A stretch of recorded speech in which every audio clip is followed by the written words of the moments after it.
Hey everybody, I'm sure you've seen what's going on in the news today as it relates to Gaza and the West Bank and Israel. With all that going on, I thought it would be appropriate to do a book review of a book I recently read called The Palestine Laboratory: How Israel Exports the Technology of Occupation Around the World. The book's written by a guy named Antony Loewenstein. He's a journalist, he's an author, and a filmmaker. Lowenstein was born in Australia, although he holds German citizenship as well. He was born into a Jewish family. Some of his family escaped from Germany before World War II, but he also lost family members in the Holocaust. Lowenstein describes himself as a Jewish atheist. Now, the book's broken up into 7 chapters, which we'll take a deep dive through each. It starts off with chapter 1, selling weapons to anyone that wants them. Chapter 2, September 11th was good for business. Chapter 3, preventing an outbreak of peace. Chapter 4, selling the Israeli occupation to the world. Chapter 5, the enduring appeal of Israeli domination. Chapter 6, Israeli mass surveillance in the brain of your phone. And Chapter 7, social media companies don't like Palestinians. Now, buckle up because this is a critique of the Israeli government and their actions since the inception of the country. I'll also say that while this is a critique of the Israeli government, I want to suggest that I'm fully aware that the United States is guilty of most of the things mentioned here by Lowenstein throughout the book. Moreover, they're a key supporter of a lot of the actions of the Israeli government today. So without further ado, let's dive into the book and figure out what Lowenstein has to say. So in the introduction of the book, Lowenstein talks about growing up and that there was this dominant narrative based around fears. The idea that Jews were constantly under attack and that Israel is the only solution. Now, if you look at a map of the Jewish population throughout the world, you'll see that there's over 15 million Jewish people scattered throughout every continent on Earth. Now, the vast majority of Jews do live in present-day Israel, but it's followed up very closely by the United States. There's roughly 7 million Jewish people in Israel, followed by 6 million plus in the United States, half a million in France, 400,000 in Canada, et cetera, et cetera. But the idea that Israel is the only safe place for Jews is something that Lowenstein grew up with, and it's a common sentiment among a lot of Jewish people, given the persecution that they faced throughout the centuries, thousands of years of their existence. Now, there's another narrative that Lowenstein grew up with. It's this idea that Israel is a thriving democracy in the heart of the Middle East. It's often commonly said that it's the only democracy in the Middle East, so it should be, a natural ally for that reason. Lowenstein dispels that pretty early in the book, citing, just one example of how it's not a thriving democracy. All publishers and authors have to submit stories to the IDF as it relates to foreign policy for censorship before those can be published. So, two narratives that Lowenstein grew up with, dispelled mostly throughout the book. Chapter 1 is titled Selling Weapons to Anyone Who Wants Them. It starts off talking a little bit about the history of the foundation of Israel. Now, if you're like me, you grew up thinking that Israel was founded solely in reaction to the Holocaust. I grew up in suburban Philadelphia. Most of my friends were Jewish. We were all taught in history class together that the Holocaust is why Israel was created, sort of to what Lowenstein said in the introduction about how there was this narrative of fear and that Israel was the only solution to keeping Jews safe. Now, obviously, if you go to the United States or New York City, you'll know that's not true. In fact, the United States is probably the safest place for Jewish people today. But anyway, the narrative that Israel was founded solely in reaction to the Holocaust is wrong. If you go back to even the late 1800s, there was a Zionist lobbying effort, and that really gained momentum in 1917 when the British government, who was formally occupying Palestine at the time, wrote to the Rothschild family. And if you don't know the Rothschild family, you should check their history out. They're one of the most influential banking families in the history of the world. And they were prime representatives of the Zionist lobby at the time. So the British government in 1917, more specifically, a guy named Lord Balfour, writes a letter to the Rothschild family and says, "Hey, we hear you. We are willing to accept the creation of a Jewish state in Palestine, so long as it doesn't infringe on the civil rights of the native Palestinians." Now, fast forward several years, the Holocaust happens. That certainly expedited the process of creating the Israeli state. Drew a lot of international sympathy towards the cause because of the injustices perpetrated by Nazi Germany against Jewish people. In May of 1948, David Ben-Gurion announces the creation of the Jewish state, and the United States immediately jumps in to support. But Lowenstein points out that this wasn't something that was done out of benevolence. On the contrary, the United States saw this as an opportunity to have a proxy in the region that could potentially help to influence and enact United States policy and have control over the region. Now, I'm going to cut to a video here of Harry Truman talking about the creation of Israel, and we'll just put it up there and see what you think. We had several other people in the country, even among the Jews, the Zionists particularly, who were against anything that was to be done if they couldn't have the whole of Palestine and everything handed to them on a silver plate so they wouldn't have to do anything. It couldn't be done. We had to take it in small doses. You can't move 5 or 6 million people out of a country and fill it up with 5 or 6 million more and expect both sets of them to be pleased. We had all sorts of objections to everything that was done. Something had to be done. We went ahead and done it and had it done, and now it's working out. Eventually, I think we'll have them all satisfied, but it's going to take a great deal of time yet to get the job done. Now, Lowenstein continues in the chapter talking about the Nakba, or this evacuation of the native Palestinians from the land, and it was done violently. Between 1947 and 1949, 750,000 civilians were moved forcibly from their homes. And those that stuck around suffered incredible injustices from rape, murder, internment, etc.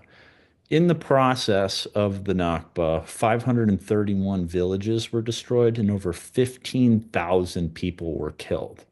Now, I'm going to cut to a video for you to watch.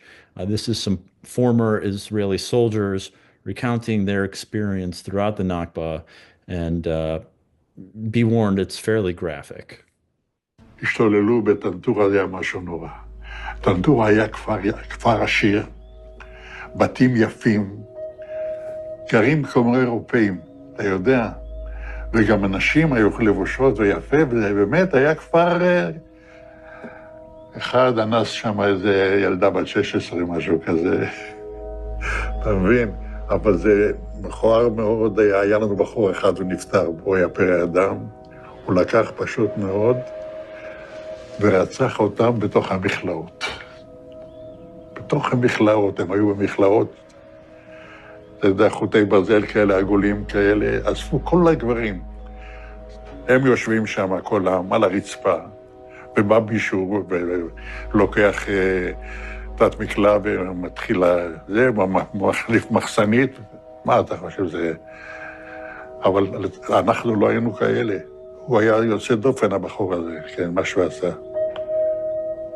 והשתיקו את הדבר הזה, והיו חבר'ה שלקחו את הלוויורים, ורדפו אחרי חבר'ה ושרפו אותם.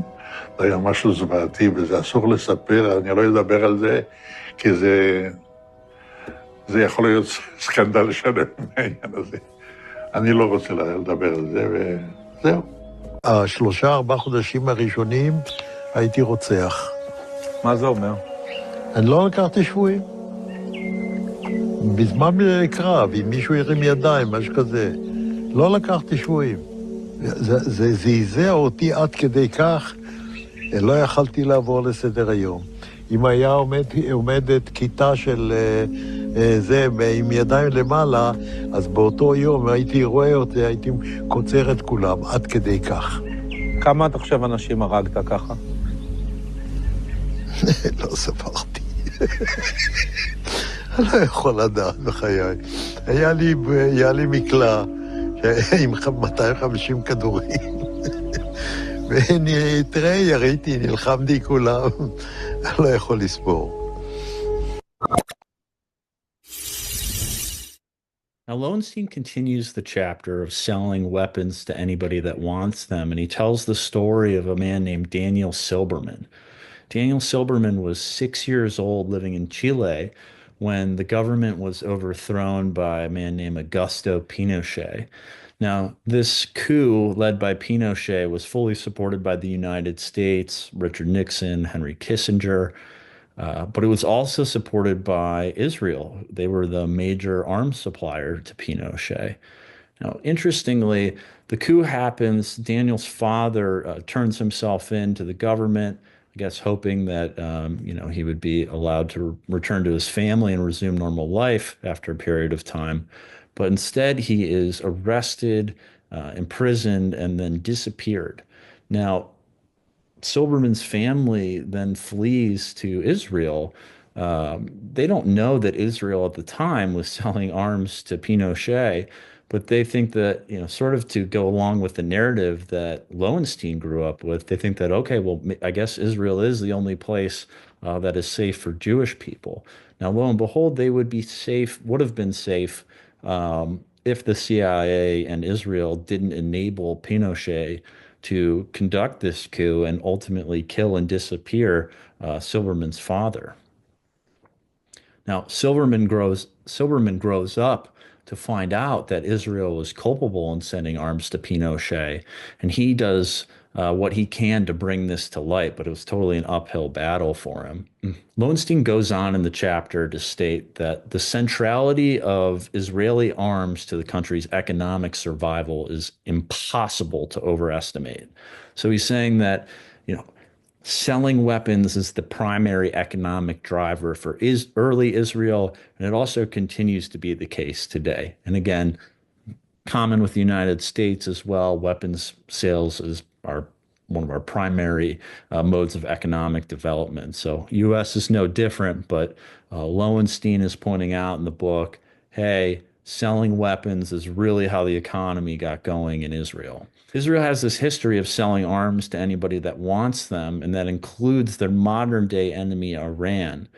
Back when the Shah overthrew the democratically elected Mohammad Mossadegh, Israel was pumping weapons to the Shah and supporting his brutal regime.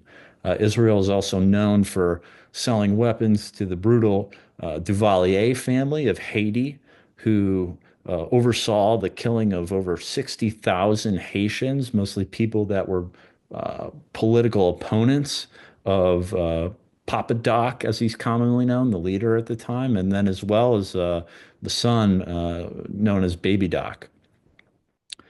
Israel also sold weapons to the openly anti-Semitic Romanian leader Nicholas Ceausescu, who was in charge of Romania from 65 to 89. Now, things get really bad in terms of selling weapons to shady people when Lowenstein points out Israel's posture around Rwanda. He says, and I quote, Israel's posture around the Rwandan genocide in 1994 was even worse. The government had shipped weapons to the brutal Hutu regime, which had killed around 800,000 Tutsis in 100 days. The shipments included Uzi submachine guns and hand grenades, both before and during the genocide. Now, Lowenstein ends the first chapter talking about how the history of Israel can be split into two periods, before 1967 and after 1967. And he says this is the case because the Six-Day War happens in 1967. Israel expands a lot of territory into the Sinai Peninsula, the West Bank, the Golan Heights. And it was really the first time that Israel proved that its weapons were effective against Soviet weapons at the time. So that was sort of a selling point for Israeli weapons that they could be used to defeat Soviet technology. And that really increased weapon sales to all kinds of folks throughout the globe. Lowenstein's second chapter is called September 11th Was Good for Business. Now, for those of you who were not born in 2001, very quickly, the United States was attacked on September 11th. The finger was pointed to a group called Al Qaeda. Basically, the narrative is that planes were hijacked. One was crashed into the Pentagon. Two were crashed in New York City into buildings called the Twin Towers, and one crashed in Shanksville, Pennsylvania, that was allegedly overtaken by passengers. Without getting too deep into the 9/11 narrative, I do want to point out one thing that I think people should know. On September 11th, two planes flew into the Twin Towers, but three buildings came down in New York City. That's right, three buildings, two planes. Now, the University of Alaska Fairbanks did a study on one of the buildings. It was called World Trade Center 7. It was a 47-story skyscraper. It was home to the Emergency Management Center for Mayor Rudy Giuliani in New York City. Now, I'm just going to show you this video because I think it should cause people to question how this building could come down at free fall speed, collapse into its own footprint, and it wasn't hit by a plane. NIST said that this building was brought down by office fires. The University of Alaska Fairbanks did a multi-year study that suggests that's not the case, that that's actually impossible. So let's take a look real quick. What do you got with you, man? Just the shit. Then we went back there. Whoa, whoa, whoa, whoa! Pretty unbelievable, isn't it? Okay, so back to the book, back to Lowenstein's description of why 9/11 was good for business. Well, actually, let's step back and see what Prime Minister Benjamin Netanyahu had to say. Lowenstein says that Prime Minister Netanyahu was interviewed on the evening of September 11th, and he suggested when asked that it was very good, and he immediately corrected himself and said, well, not very good, but it will generate immediate sympathy. So that's Netanyahu's initial reaction. Oh, it's very good. Well, not good, but it'll generate sympathy, suggesting it'll generate sympathy for, I guess, Israel. Now, I'm going to cut to another video. This isn't part of the book, but I think it's important context around 9/11. This is General Wesley Clark. I think he was a four-star general in the U.S. military, and what he experienced both 10 and 20 days after 9/11 when walking around the halls of the Pentagon. About 10 days after 9/11, I went through the Pentagon and I saw Secretary Rumsfeld and Deputy Secretary Wolfowitz. I went downstairs just to say hello to some of the people on the Joint Staff who used to work for me, and one of the generals called me in. He said, "Sir, you got to come in. You got to come in and talk to me a second." I said, "Well, you're too busy." He said, "No." He says, "We've made the decision. We're going to war with Iraq." This was on or about the 20th of September. I said, "We're going to war with Iraq. Why?" He said, "I don't know." He said, "I guess they don't know what else to do." So I said, "Well, did they find some information connecting Saddam to Al Qaeda?" He said, No. He says, "There's nothing new that way. They just made the decision to go to war with Iraq." He said, "I guess it's like we don't know what to do about terrorists, but we've got a good military and we can take down governments." And he said, "I guess if the only tool you have is a hammer, every problem has to look like a nail." So I came back to see him a few weeks later, and by that time we were bombing in Afghanistan. I said, "Are we still going to war with Iraq?" And he said, "Oh, it's worse than that." He said, he reached over on his desk, he picked up a piece of paper, he said, I just got this down from upstairs," meaning the Secretary of Defense's office today, and he said, "This is a memo that describes how we're going to take out 7 countries in 5 years, starting with Iraq and then Syria, Lebanon, Libya, Somalia, Sudan, and finishing off Iran." Thanks for sharing that, General Clark. Okay, one more comment that sort of veers away from the book, but I think is relevant to the 9/11 narrative. There's this gentleman who was part of the George W. Bush transition team when Bush won the election, was going into office. This guy helped oversee that transition, putting him into office. And this guy's name is Philip Zelikow. Philip Zelikow is also a very close friend of Bush's then National Security Advisor, Condoleezza Rice. Zelikow was made the executive director of the 9/11 Commission. Now, the 9/11 Commission was supposed to be an investigation into the events of 9/11. The Bush administration fought tooth and nail to prevent this commission from even happening. They reluctantly let it happen after the families got very vocal. They only gave it $3 million initially to do its work. Criminal, especially when you think how Bill Clinton's sexual escapades with Monica Lewinsky received $40 million in funding. Now, the thing to know about Zelikow is that he helped write the playbook for the United States' invasion of Iraq. When he was on the 9/11 Commission, he, much to the bewilderment of the staff of the 9/11 Commission, kept trying to insist there was this connection between Al Qaeda, who was allegedly responsible for 9/11, and Saddam Hussein, the leader of Iraq. So this guy kept kind of trying to use the 9/11 Commission as a way to justify a war that was very unpopular once people found out that it was based on a lie and that there were no weapons of mass destruction in Iraq. Now I'm going to read you this quote from Zelikow and we'll get back to the book, but Zelikow was quoted in 2002 saying, "Why would Iraq attack America or use nuclear weapons against us? I tell you what I think the real threat is. And actually, it has been since 1990. It's the threat against Israel." Well, he went on to say, and this is the threat that dare not speak its name, because Europeans don't care deeply about that threat, I'll tell you frankly, and the American government doesn't want to lean too hard on it rhetorically because it's not a popular sell. So, Philip Zelikow basically says going to Iraq was in the best interest of Israel, not the United States. He tries to link September 11th to Iraq in an effort to bolster public support for it. The chapter ends with a suggestion by Prime Minister Benjamin Netanyahu in 2008 that we are benefiting from one thing, and that is the attack on the Twin Towers and the Pentagon and the American struggle in Iraq. Just a side note, Netanyahu went to Congress in 2002 and lobbied hard for the United States to attack Iraq. Towards the end of the second chapter, Lowenstein suggests that Netanyahu had this initiative post 9/11 to turn Israel into the world's leading tech developer.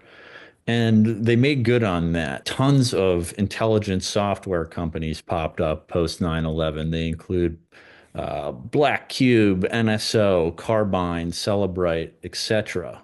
So Netanyahu creates this initiative for Israel to become the world's leader in cyber tech. And it happens, both the Israeli government and private companies then promote their own technologies as effectively being battle tested against the Palestinians. Chapter 3 is titled Preventing an Outbreak of Peace. Now, at the beginning of chapter 3, Lowenstein cites an Israeli scholar, Baruch Kimmerling, who suggests that both Israeli foreign and domestic policy revolves around a concept called politicide. And Kimmerling says that politicide ultimately is the dissolution of the Palestinian people's existence as a legitimate social, political, and economic entity. If you take a look at this map from the CIA, you will see the progress that the state of Israel has made taking over Palestinian land, moving from 1948 post 1967 in the Six-Day War. In preventing an outbreak of peace, Lowenstein cites a number of Israeli operations that take place against the Palestinians that further the goal of politicide. He points out Operation Cast Lead in 2008, where 1,400 Palestinians were killed. Operation Protective Edge in 2014, where 2,250 Palestinians were killed, 500 of which were children.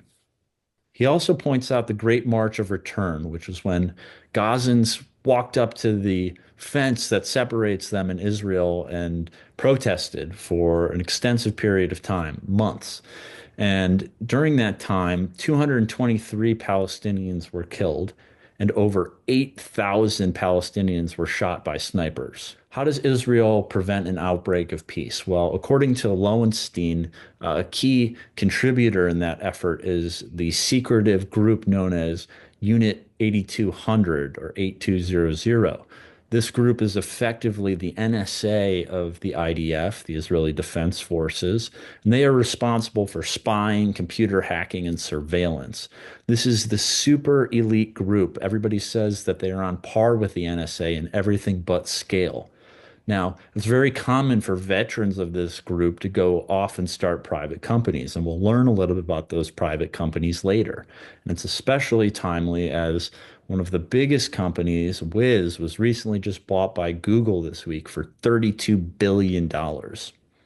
Okay, so Unit 8200 is this elite spy agency, but even members of that group have some misgivings about what they're doing.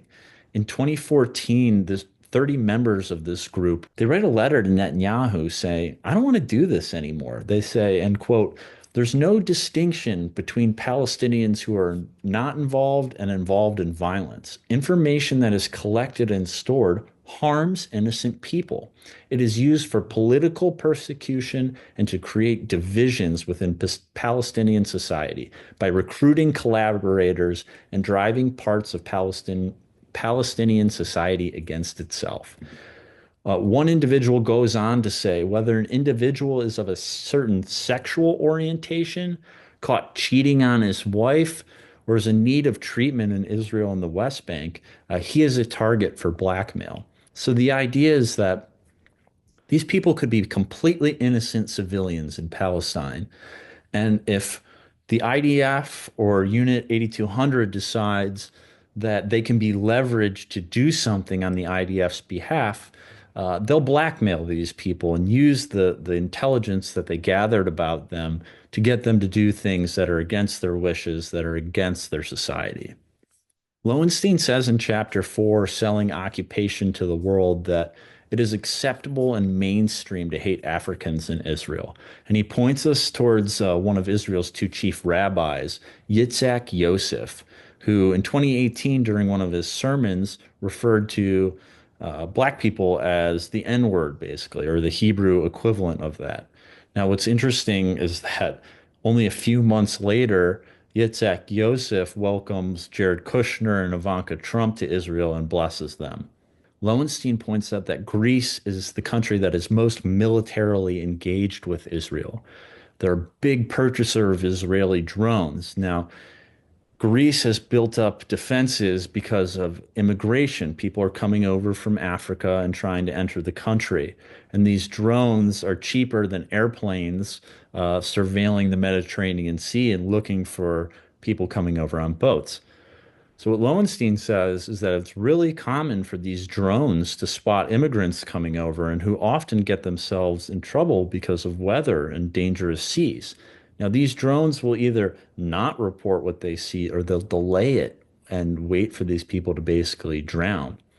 If they do report it, often they're reported to Libyan officials. And what happens is the current authorities in Libya will go grab these immigrants, bring them back to Libya, and then it's not uncommon for them to be imprisoned or sold into slavery.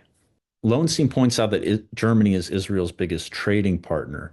Now, German officials are doing everything to suppress pro-Palestinian sentiment.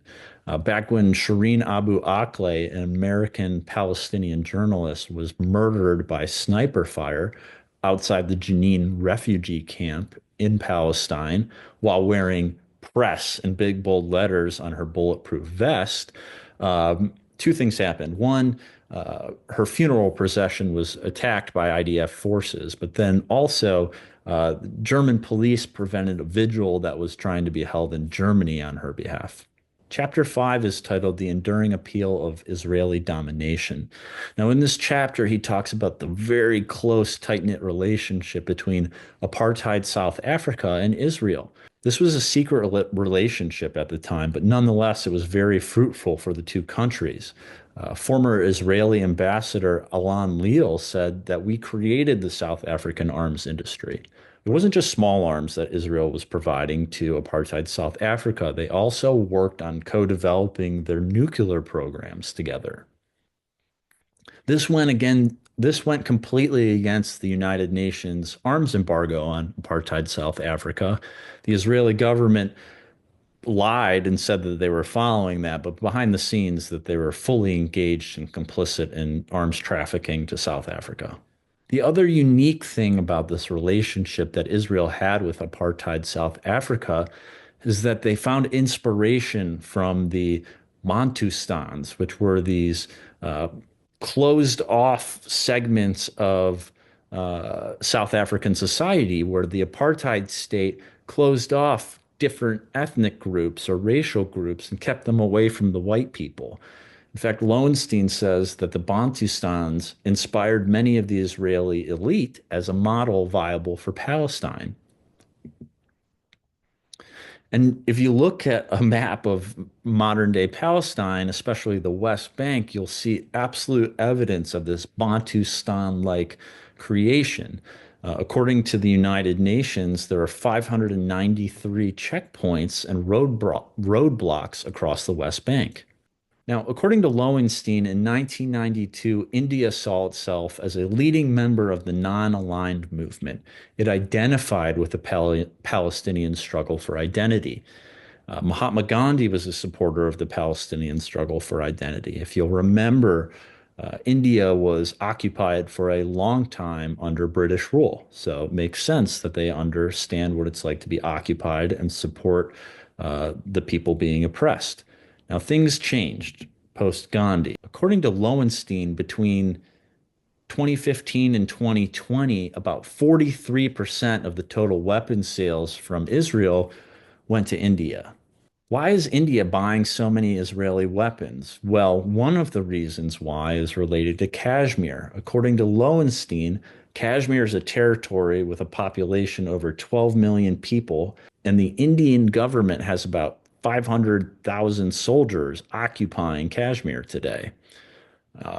Lowenstein also points out that India is Facebook's biggest consumer, 340 million Facebook users. Now, Lowenstein tells us that the Indian government uses Israeli cyber technology to spy on Kashmir youth.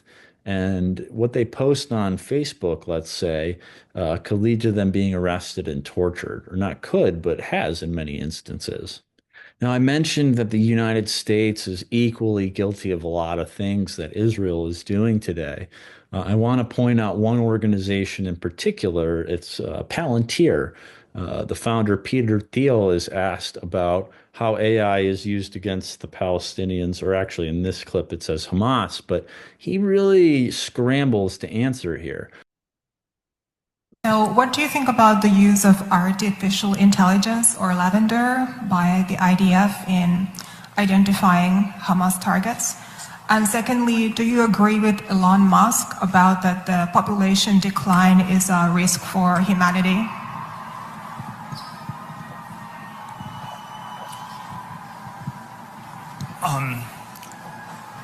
Look, I'm not,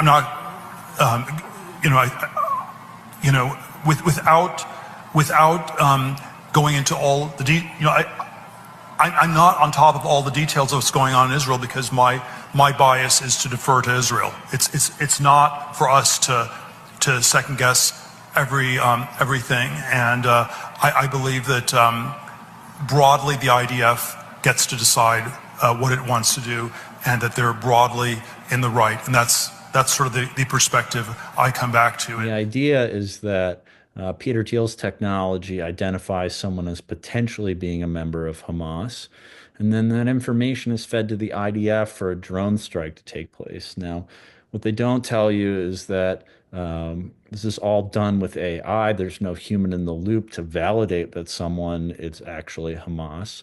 They could just have a 1 to 6 degree separation from someone in Hamas.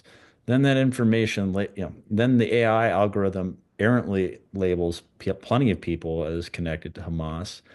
The drone is sent out to go kill that person, and then the IDF views it as acceptable to have 20 plus civilian casualties to kill that one Hamas target. So no wonder why Thiel's scrambling here in this answer. He understands fully well how the technology is being used and just wants to kind of wipe his hands clean of it and say, I don't know. I can't question it. I'm not responsible for how this technology is used. So in chapter 6, Lowenstein talks about Israeli mass surveillance in the brain of your phone. Now, there's a few classic example here. So if you go back to that Unit 8200, a spinoff from that is this NSO group. It's a private entity founded by veterans of the unit, and they make probably the best cyber weapons in the world. And one of those technologies was called Pegasus. It was a phone hacking tool sold all over the world to repressive regimes and legitimate governments alike. And there's several stories that Lowenstein points out throughout the book about Pegasus and its use. He cites Pegasus being used to hack Jeff Bezos. He cites Pegasus being used by the Saudi regime, which ultimately led to the brutal murder of journalist Jamal Khashoggi. Khashoggi was actually dismembered alive with a bone saw in a Saudi embassy in Turkey, all because of this. And also, there's a lot of instances of journalists being persecuted in Mexico by the cartel who got their hands on Pegasus software. Lowenstein also mentions the organization Celebrate. They have a phone hacking technology that's used in the top 50 US police departments, but it's also used by governments all over the world, including used by the president of the Philippines in his mass murder campaign under the guise of a brutal war on drugs. Now, the president of the Philippines in the past month was arrested and brought before the International Criminal Court for committing genocide. Lowenstein also talks about the company Black Cube. Black Cube has affiliations with both Unit 8200 as well as Ehud Barak, the former prime minister of Israel. Now, people might remember Ehud Barak as being a pal of old Jeffrey Epstein. Jeffrey Epstein seemed to be friends with a lot of powerful people. And speaking of powerful people and Barak and Black Cube, Hollywood mogul Harvey Weinstein tried to hire Black Cube at the advice of Ehud Barak when he was going through his public shaming. He tried to hire Black Cube to suppress any of the news about his sexual assaults and sexual harassment. Now, the final chapter is called Social Media Companies Don't Like Palestinians. And there's countless examples that Lowenstein points out to, from TikTok to Facebook to Instagram, YouTube, Google, etc. Now, Lowenstein points us to a former TikTok moderator, Gadar Aden, who says that in 2001, she was part of the Israel team at TikTok and noticed that there was a strong bias towards anti-Palestinian content or allowing violence geared towards Palestinians to be shown on the platform. Lowenstein also points to Google staff member, a Jewish employee named Ariel Koren, who in 2022 quit. And Koren cites that Google systematically silences Palestinian, Jewish, Arab, and Muslim voices who are concerned about Google's complicity in violations of Palestinian human rights. In fact, Koren goes on to say that Google systematically silences these people to the point of formally retaliating against anybody who voices an opinion contrary to the company's line on Project Nimbus. Now, Lowenstein goes on to point out biases by Meta, or the Facebook company. He cites someone saying that exceptions were made for those affected by war to express violent sentiments when it comes to the Ukrainian war. So Ukrainian citizens were allowed to express violent sentiments, but that is definitely not the case for Palestinians and sharing their frustrations about what's happening to them. Palestinian activist Mona Shtaya noted the glaring double standards between Ukraine and Palestine as it relates to Meta and how they curate content. All right, well, I hope this was a helpful review of the book. I would certainly encourage everybody to go take a look for themselves. It's a worthwhile read. Again, it's highly important topic and relevant to what's going on in the world. I'd also like to thank Antony Loewenstein for writing the book, and I'd like to apologize to him if I misrepresented anything he said in particular. My intention here is just to amplify the message of the book and encourage people to go read it. I'm certainly not trying to take credit for Antony's work. I appreciate what he's done. I think he's done us all a great service in explaining how Israel exports the technology of occupation throughout the world. And again, the United States is equally guilty of this. Thanks.